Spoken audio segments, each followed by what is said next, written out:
نحمده ونستعينه ونستغفره ونؤمن به ونتوكل عليه ونعوذ بالله من شرور أنفسنا ومن سيئات أعمالنا من يهده الله فلا مضل له ومن يضلله فلا هادي له ونشهد أن لا إله إلا الله وحده لا شريك له ونشهد أن محمدا عبده ورسوله يا أيها الذين آمنوا اتقوا الله حق تقاته ولا تموتن إلا وأنتم مسلمون يا أيها الناس اتقوا ربكم الذي خلقكم من نفس واحدة وخلق منها زوجها وبث منهما رجالا كثيرا ونساء واتقوا الله الذي تساءلون به والأرحام إن الله كان عليكم رقيبا يا أيها الذين آمنوا اتقوا الله وقولوا قولا سديدا يصلح لكم أعمالكم ويغفر لكم ذنوبكم ومن يطع الله ورسوله فقد فاز فوزا عظيما أما بعد فإن خير الحديث كتاب الله وخير الهدي هدي محمد صلى الله عليه وسلم وشر الأمور محدثاتها وكل محدثة بدعة وكل بدعة ضلالة وكل ضلالة في النار. أعوذ بالله من السميع العليم من همزه ونفخه ونفسه. بسم الله الرحمن الرحيم. كل نفس ذائقة الموت وإنما توفون أجوركم يوم القيامة فمن زحزح عن النار وأدخل الجنة فقد فاز وما الحياة الدنيا إلا متاع الغرور. رب اشرح لي صدري ويسر لي أمري واحلل عقدة من لساني يفقهوا قولي. سبحانك لا علم لنا إلا ما علمتنا إنك أنت العليم الحكيم. رب زدني علما رب زدني علما اللهم رب زدني علما. سفر در پیش ہے غافل تجھے اس دار فانی سے. سفر در پیش ہے غافل تجھے اس دار فانی سے. لگا دل کو نہ دنیا سے نہ عیش و کامرانی سے. چلے گا کام کب تک زور سے جر سے جوانی سے. چلے گا کام کب تک زور سے جر سے جوانی سے. کنارہ ایک دن کرنا پڑے گا زندگانی سے. حقیقت میں جگہ دنیا نہیں ہے دل لگانے کی. حقیقت میں جگہ دنیا نہیں ہے دل لگانے کی. وفا کرتی نہیں ہے بے وفا سارے زمانے کی. معزز مکرم بھائیوں، مشفق بزرگوں، پیارے بچوں، پردہ نشین مائیں اور بہنیں، اللہ تبارک و تعالی ہمارا خالق اور مالک ہے. اس نے ہمیں اس دنیا میں پیدا کیا، بھیجا. میرے بھائیوں، دنیا کی یہ زندگی ہمیں بیکار میں نہیں دی، بے مقصد نہیں دی. دنیا کی یہ زندگی ایسے ہی ہے جیسے طالب علم امتحان سے پہلے انہیں کچھ وقت ملتا ہے، کچھ ٹائم انہیں دیا جاتا ہے. 2 مہینے کا ٹائم ہے، 3 مہینے کا ٹائم ہے، تیاری کر لو، امتحان ہونے والا ہے. یا پھر یوں سمجھ لیجئے کہ امتحان حال میں جب طالب علم امتحان دینے کے لیے داخل ہوتے ہیں تو انہیں 3 گھنٹے کا ٹائم دیا جاتا ہے. ایک سوال نامہ اسے تھما دیا جاتا ہے کہ تمہارے پاس ان سوالوں کا جواب دینے کے لیے 3 گھنٹے کا ٹائم ہے. لکھنا ہے جو چاہے لکھ لو، 3 گھنٹے کے بعد تم سے پیپر چھین لی جائے گی. اور جب ان سے پیپر چھین لی جائے تب وہ کہے کہ اب مجھے سب کچھ یاد آ گیا، اب مجھے 5 منٹ کا صرف ٹائم دے دو، کوئی ٹائم نہیں دے گا۔ میرے معزز مکرم بھائیوں، ہماری زندگی بھی بڑا ہی مختصر ہے، جیسے چاہیں گزر لیں، چاہے عرش والے اللہ کو راضی کر لیں، چاہے شیطان کو راضی کر لیں، چاہے آخرت کا گھر سجا لیں سوار لیں، چاہے جہنم میں اپنا ٹھکانہ بنا لیں۔ اللہ تبارک و تعالی نے سورہ دار میں ارشاد فرمایا، هل أتى على الإنسان حين من الدهر لم يكن شيئا مذكورا، کہ بے شک انسان کے اوپر ایک ایسا وقت بھی آیا ہے، ایک ایسا زمانہ بھی آیا ہے کہ جب وہ کوئی قابل ذکر چیز نہیں تھا۔ انسان کے اوپر ایک ایسا وقت بھی آیا ہے کہ جب کہ اسے کوئی جانتا نہیں تھا، کوئی اسے پہچانتا نہیں تھا۔ اے انسان یاد کر، ایک تیرا ایک ایسا وقت بھی آیا ہے تجھے کوئی جانتا نہیں تھا۔ حین من الدہر، حین ان سے مراد عمل یعنی رحم مادر کی مدت جس میں وہ قابل ذکر چیز نہیں ہوتا ہے۔ اس آیت میں انسان کو خبردار کیا گیا کہ جب وہ حسن جمال کی صورت میں جب وہ باہر آتا ہے، دنیا میں آتا ہے، تو وہ رب کے زمین پر آ کر اکڑتا ہے، اتراتا ہے۔ اسے اپنی حیثیت یاد رکھنی چاہیے کہ میں تو وہی ہوں، جب عالم نزد میں تھا تو کوئی مجھے جانتا نہیں تھا، کوئی پہچانتا نہیں تھا۔ اللہ تبارک و تعالیٰ نے آگے ارشاد فرمایا، اِنَّا خَلَقْنَا الْإِنسَانَ مِن نُطْفَةٍ، کہ بے شک ہم نے انسان کو ملے جلے نطفہ سے پیدا کیا، نبتلی، امتحان کے لیے، انہیں جانچنے کے لیے، انہیں پرکھنے کے لیے، امتحان لینے کے لیے، نبتلی فجعلناہ سمیعا بصیرا، اور انہیں سنتا ہوا اور دیکھتا ہوا بنایا۔ ہم نے انسان کو سنتا ہوا اور دیکھتا ہوا بنایا، عقل دی، سمجھ دی، دل و دماغ دیا، سنتا ہوا اور دیکھتا ہوا بنایا۔ شاید کہتا ہے تم کو مالک نے دنیا میں پیدا کیا، تم کو مالک نے دنیا میں پیدا کیا، دل دیا عقل دی پھر نہ سجدہ کیا۔ تم کو اللہ تبارک و تعالیٰ نے پیدا کیا، دل دیا، عقل دی، سوچنے سمجھنے کی صلاحیت دی، سنتا اور دیکھتا ہوا بنایا۔ اور یہی نہیں بلکہ اللہ تبارک و تعالیٰ نے آگے ارشاد فرمایا، اِنَّا هَدَيْنَاهُ السَّبِيلَ، ہم نے انہیں سیدھا راستہ بھی دکھایا۔ اِنَّا هَدَيْنَاهُ السَّبِيلَ، ہم نے انہیں سیدھا راستہ بھی دکھایا، عقل دے کر کے۔ اس کھوپڑی کے اندر اللہ تبارک و تعالیٰ نے بھوسا نہیں بھوسا ہے، بلکہ اللہ تبارک و تعالیٰ نے اس کے اندر مغز دیا، اس کے اندر اللہ تبارک و تعالیٰ نے دماغ ڈالا، سنتا دیکھتا ہوا بنایا۔ اِنَّا هَدَيْنَاهُ السَّبِيلَ، سیدھا راستہ دکھایا اللہ تبارک و تعالیٰ، اور نبیوں کو بھیج کر کے، کتابیں نازل کر کے، اور داعیان حق کے ذریعے سے تمہیں سیدھا راستہ دکھایا۔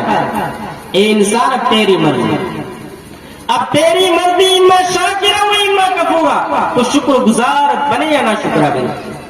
اب تیری مرضی، چاہے شیطان کو راضی کرے یا رحمان کو راضی کرے، تیرا گھر دو ہے، تیرا ٹھکانہ دو ہے، ایک جنت ایک جہنم، جس کو چاہو اپنا لو۔ آگے اللہ تبارک و تعالی نے ارشاد فرمایا، اِنَّا خَلَقْنَا الْإِنسَانَ مِن نُطْفَةٍ أَمْشَاجٍ نَبْتَلِيهِ فَجَعَلْنَاهُ سَمِيعًا بَصِيرًا۔ إِنَّ الْأَبْرَارَ يَشْرَبُونَ مِن كَأْسٍ كَانَ مِزَاجُهَا كَافُورًا۔ اللہ تبارک و تعالی نے ایک آیت میں ارشاد فرمایا کہ بے شک ہم نے کافروں کے لیے، بے شک ہم نے کافروں کے لیے زنجیر، توق اور شولوں والی آگ تیار کر رکھی ہے، اور ایمان والوں کے بارے میں اللہ تبارک و تعالی نے ارشاد فرمایا، ان الابرار یشربون من کأس کان مزاجها کافورا، اور نیک لوگ وہ جام پیئیں گے جس کی آمیزش کافور کی ہوگی۔ ایک گھر میں آگ ہے، توق ہے، زنجیر ہے، اور ایک میں جام ہے، شربت ہے۔ اور میرے بھائیوں، جب مہمان گھر پر آتے ہیں تو انہیں شربت پلاتے ہیں، جام دیتے ہیں، چائے ناشتہ دیتے ہیں، بیمانوں کو نہیں۔ اب اے انسان، تیری مرضی، تو رب کا مہمان بنے یا رب کا نافرمان بنے؟ میرے معزز مکرم بھائیوں، میں عرض یہ کر رہا تھا کہ طالب علم جب امتحان دینے کے لیے امتحان حال میں داخل ہوتے ہیں تو انہیں 3 گھنٹے کا ٹائم دیا جاتا ہے، ایک سوال نامہ اسے تھما دیا جاتا ہے۔ طالب علم کو تو کنفرم معلوم ہوتے ہیں کہ 3 گھنٹے کے بعد پیپر چھینی جائے گی۔ ابھی 3 گھنٹہ وقت ہے، 3 گھنٹے کے بعد پیپر چھینی جائے گی، لیکن ہماری زندگی کے پیپر کب چھین لی جائے اس کی کوئی خبر نہیں۔ انسان دنیا میں آنے سے پہلے ماں کے پیٹ میں زندہ ہوتا ہے، لیکن زمین پر قدم رکھنے سے پہلے مر کر آتا ہے۔ کوئی آ کر مر جاتا ہے، کوئی چند سالوں میں مر جاتا ہے، کوئی جوانی میں مر جاتا ہے، کوئی لاٹھی ٹیکتا رہتا ہے، موت کی دعائیں کرتا رہتا ہے، دادا زندہ ہے پوتا مر رہا ہے، باپ بوڑھا زندہ ہے جوان بیٹا مر رہا ہے۔ میرے بھائیوں، وہ مالک ہے، جب چاہتا ہے جس کو چاہتا ہے اٹھا کر اپنے دربار میں پیش کر لیتا ہے۔ میرے معزز مکرم بھائیوں، یہ موت سب کو آئے گی، اور جب یہ موت آئے گی تو یاد رکھیں اچانک آئے گی، گھنٹی بجا کر کے نہیں آئے گی، اعلان کر کے نہیں آئے گی، بتا کر کے نہیں آئے گی، فون کر کے نہیں آئے گی۔ جب آئے گی موت اچانک آئے گی۔ میرے نوجوان ساتھیوں، سوچئے اللہ کے لیے، کیا ہم اور آپ اس موت کی تیاری کے لیے تیار ہیں؟ بوتلوں کے چکر میں اپنی زندگی کو برباد کرنے والوں سوچئے، لہر بازی کرنے والوں سوچئے، آن لائن جوا کھیلنے والوں سوچئے، چوری ڈکیتی کرنے والوں سوچئے، کیا ہم اور آپ اس موت کی تیاری کے لیے تیار ہیں؟ موت جب آئے گی اچانک آئے گی۔ اللہ کے نبی کریم صلی اللہ علیہ وسلم نے فرمایا، لا یزنی الزانی حین یزنی وہو مومن۔ زانی جب زنا کرتا ہے مومن نہیں رہتا، چور جب چوری کرتا ہے مومن نہیں رہتا، شرابی جب شراب پیتا ہے مومن نہیں رہتا۔ ایمان دل سے نکل جاتا ہے اور سر کے اوپر چھتری کی طرح انتظار کرتا رہتا ہے کہ کب یہ گناہ سے الگ ہو، دوبارہ اس میں داخل ہو جاؤ۔ اگر اسی حالت میں موت آ جائے، کہیں یہ موت کفر کی موت تو نہیں ہوگی؟ میرے معزز مکرم بھائیوں، موت جب آئے گی اچانک آئے گی، ٹائم نہیں دے گی، چانس نہیں دے گی۔ امتحان میں فیل ہونے والوں چانس مل جاتا ہے دوبارہ پاس ہونے کے لیے، فیل ہو جانے کے بعد چانس مل جاتا ہے دوبارہ آگے بڑھنے کے لیے، پاس ہونے کے لیے، لیکن آخرت کے امتحان میں کوئی فیل ہو جائے تو پھر وہاں کوئی چانس نہیں ہے، دوبارہ پھر وہاں کوئی چانس نہیں ہے۔ اگر کوئی آخرت کے امتحان میں فیل ہو جائے کوئی چانس نہیں۔ اللہ ہم سب جتنے بیٹھے ہیں الہ العالمین، تو ہم سب کو آخرت کے امتحان میں پاس کر دینا۔ میرے معزز مکرم بھائیوں، جب فرشتہ روح نکالنے کے لیے آ جاتا ہے نا، تب پھر اس وقت کوئی لاکھ کہے کہ ابھی نئی شادی ہوئی ہے، نیا گھر بنایا ہے، نئی گاڑی خریدی ہے، نیا کاروبار سیٹ کیا ہے، نئی دکان کھولے ہیں، کچھ مہلت مل جائے۔ اللہ تبارک و تعالی نے فرمایا وَلَن يُؤَخِّرَ اللَّهُ نَفْسًا إِذَا جَاءَ أَجَلُهَا، کہ جب موت کا وقت آ جاتا ہے تو لمحے کا بھی موقع نہیں دیا جاتا ہے۔ انسان کو جو وقت مقرر کیا ہے اسی وقت میں انسان کو اٹھا لیا جاتا ہے دنیا سے۔ میرے بھائیو، ہماری یہ چلتی پھرتی ہستی گاتی زندگی یہ اللہ تبارک و تعالیٰ کی دی ہوئی امانت ہے، اسے غنیمت جانے میں معزز مکرم ہے۔ یہ امانت جب وہ واپس لے لی جاتی ہے نا تو پھر زندگی موت میں تبدیل ہو جاتی ہے۔ ہم دیکھتے رہتے ہیں، آئے دن دیکھتے نہیں ہے کہ جو لوگ چیترے بن کر زندگی گزارتے ہیں موت انہیں بھی آتی ہے، اور جو عمدہ لباس پہن کر زندگی گزارتے ہیں موت انہیں بھی آتی ہے۔ جو جھوپڑی میں رہتے ہیں،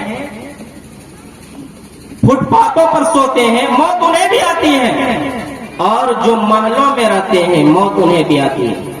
جو اپنے علاج کرنے کے لیے چند سکے نہیں خرچ کر پاتے ہیں موت انہیں بھی آتی ہے، اور جو شفا حاصل کرنے کے لیے تجوریوں کا منہ کھول دیتے ہیں موت انہیں بھی آتی ہے۔ میرے معزز مکرم بھائیو، انسان اپنی عظمت کا مال تعمیر کرتا ہے، لیکن موت کا طوفان اس کے بنائے ہوئے مال کو تنکوں کی طرح اڑا کر یہ سبق دیتا ہے کہ انسان اس دنیا میں تیرے کوئی قدرت حاصل نہیں۔ انسان موجودہ دنیا میں آرزوؤں کے باغ کو اگانا چاہتا ہے، پلاننگ کرتا ہے، منصوبہ بناتا ہے۔ اس سال شادی کیے ہیں تو اگلا سال گاڑی لینا، پھر اگلا سال گھر بنانا ہے، پھر اگلا سال یہ کرنا ہے، فلاں کرنا ہے، فلاں کرنا ہے۔ موت کا طوفان اس کے بنائے ہوئے منصوبوں کو برباد کر کے یہ سبق دیتا ہے کہ انسان اس دنیا میں تیرے آرزوؤں کی تکمیل نامکمل ہے، تو اپنے لیے دوسری دنیا تلاش کر۔ میرے معزز مکرم بھائیوں، موت انسان کو اس دنیا کی قدر و قیمت کا پتہ دیتے ہیں اور یہ بتلاتے ہیں کہ اس کا انجام کیا ہونے والا ہے۔ یہ زوال پذیر ہے، یہ ڈھلتی پھرتی چھاؤ ہے۔ اس کی نعمتیں، اس دنیا کی نعمتیں کسی نہ کسی دن دھوکہ دے گی اور ختم ہو جائے گی۔ اللہ تبارک و تعالیٰ نے ارشاد فرمایا قل متاع الدنیا قلیل، دنیا کی سود مندی، دنیا کی فائدہ مندی ایک تو بہت تھوڑے ہیں، بہت ہی قلیل ہے، زیادہ نہیں ہے، بہت تھوڑے ہیں۔ اللہ کے نبی کریم صلی اللہ علیہ وسلم نے مثال دیا کہ آخرت کے مقابلے میں دنیا کی مثال ایسے ہی ہے جیسے تم میں سے کوئی سمندر میں انگلی کو ڈبو کر نکالے، کتنا پانی نکلے گا؟ سمندر میں سوئی کو ڈبو کر نکالے، اس کے نوک میں کتنا سا پانی نکلے گا؟ ایک بوند یا پھر 1.5 بوند، جو ہوا چلنے پر سوکھ جائے۔ یہ ہے دنیا کی تمام نعمتیں جو جھٹکے پہ ختم ہو جائے گا۔ اور آخرت مثال دیا پورے کے پورے سمندر، ہوا چلے، آندھی آئے، طوفان آئے، بارش ہو، ختم ہی نہ ہو۔ لیکن ہمیں دنیا نے اپنی تڑک بھڑک سے مدہوش کر رکھا ہے اور اس کے شان و شوکت نے ہمیں غافل بنا دیا۔ ہم خواب خرگوش میں مبتلا ہیں اور ہمارے پاس خناس سوار ہے، شیطان سوار ہے کہ ہم اس دنیا میں ہمیشہ رہیں گے۔ اس زمین کے اندر، اس مٹی کے اندر ابھی دفن ہونے کا ٹائم نہیں آیا۔ اوروں کو تو موت آئے گی، ہمیں کچھ نہیں ہوگا۔ مولویوں کا کام یہ ہے ڈرانا، موت موت موت، کسی کو نہیں مرنا ہے۔ دادا مر گئے، بوڑھے ہو گئے تھے، فلاں کو اٹیک ہو گیا، فلاں ایکسیڈنٹ سے مر گیا، ہم تو ابھی بالکل جوان ہیں، ہمیں نہیں مرنا ہے۔ میرے بھائیوں، انسان کسی بے حسی اور غلط فہمی کو قرآن مجید میں ذکر فرمایا فَحَسِبْتُمْ أَنَّمَا خَلَقْنَاكُمْ عَبَثًا وَأَنَّكُمْ إِلَيْنَا لَا تُرْجَعُونَ۔ کیا انسان نے گمان کر رکھا ہے کہ انہیں یوں ہی پیدا کر دیا ہے، انہیں بیکار پیدا کر دیا ہے؟ وَأَنَّكُمْ إِلَيْنَا لَا تُرْجَعُونَ، اور انہیں ہماری طرف لوٹ کر نہیں آنا ہے۔ انسان کا یہ گمان ہے کیا؟ نہیں، بلکہ اللہ تبارک و تعالیٰ نے ایک خاص مقصد کے لیے ہمیں پیدا کیا۔ وَمَا خَلَقْتُ الْجِنَّ وَالْإِنسَ إِلَّا لِيَعْبُدُونَ، کہ ہم نے انسان اور جن کو محض اپنی عبادت کے لیے پیدا کیا۔ اور یاد رکھیں، ہم عبادت کریں یا نہ کریں دنیا میں آنے کے بعد، ہم عبادت کریں یا نہ کریں، لیکن حساب ہمیں دینا ہے۔ اللہ تبارک و تعالیٰ نے فرمایا اَيَحْسَبُ الْإِنسَانُ أَن يُتْرَكَ سُدًى، کیا انسان اس گھمنڈ میں مبتلا ہے کہ ان سے حساب نہیں لیا جائے گا، انہیں ایسا ہی چھوڑ دیا جائے گا، آزاد چھوڑ دیا جائے گا؟ نہیں، بلکہ اللہ تبارک و تعالیٰ ہم سے حساب لے گا۔ اب میرے معزز مکرم بھائیو ذرا سوچیے، ٹھنڈے دماغ سے سوچیے۔